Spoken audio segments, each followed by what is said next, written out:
ने हमें वेद का वो ज्ञान दे गया, दे गया। चेतनता ला करके बैठे, मेरे साथ में एक जयकारा है, बोलिए महर्षि दयानंद की।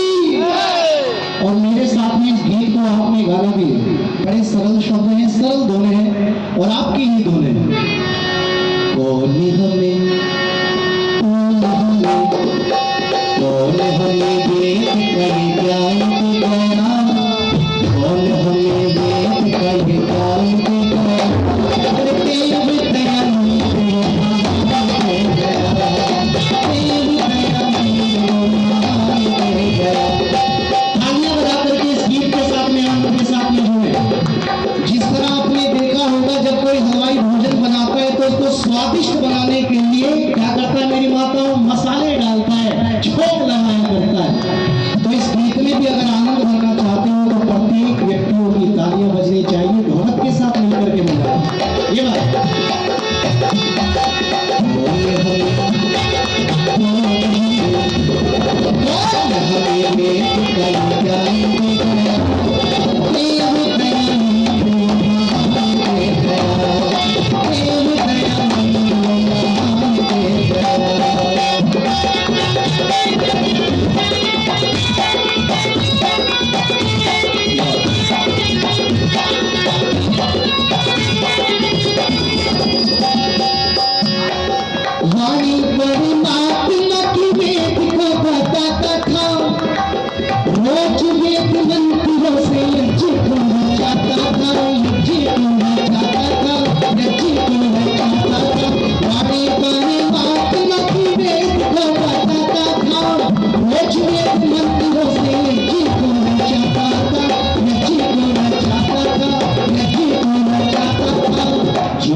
विश्लेषण चल रहा था। और जब वेद के पक्ष में बोल रहे थे और कुरान के विरोध में बोल रहे थे तो एक मुल्ला जी आकर के कहते हैं, महाराज अगर औरंगजेब के समय में हुए होते ना तो आप कुरान के विषय में अरे बोलो ना बोल पाते। अगर औरंगजेब के समय में आप होते तो इतना सचिव बोलो नहीं बोल पाते। मेरे ऋषि ने कहा सुनो, अगर मैं औरंगजेब के समय में हुआ होता और मुझे लगता कि तुम्हारे कारण मुझे अपनी बात रखने में दिक्कत हो रही है, तो याद रखना मैं शिवाजी की पीठ थपथपा देता और तुम्हारे थोड़े उतरवा देता। महाराष्ट्र के अंदर एक बवाल चला था, अभी थोड़े दिन पहले चला था ना, कब्र को लेकर के बवाल चला। मैं तो सोचता हूँ अगर गलती से कब्र उत्तर प्रदेश में होती ना तो नीचे नीचे सुरंग करके भाग जाता, क्योंकि उत्तर प्रदेश के लखनऊ में तो हमने बिठा रखा है ना साहब, उनका पता नहीं है वो क्या करते हैं। इसलिए लेखक ने लिखा, छाया हुआ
मिटा के हमें प्राण दे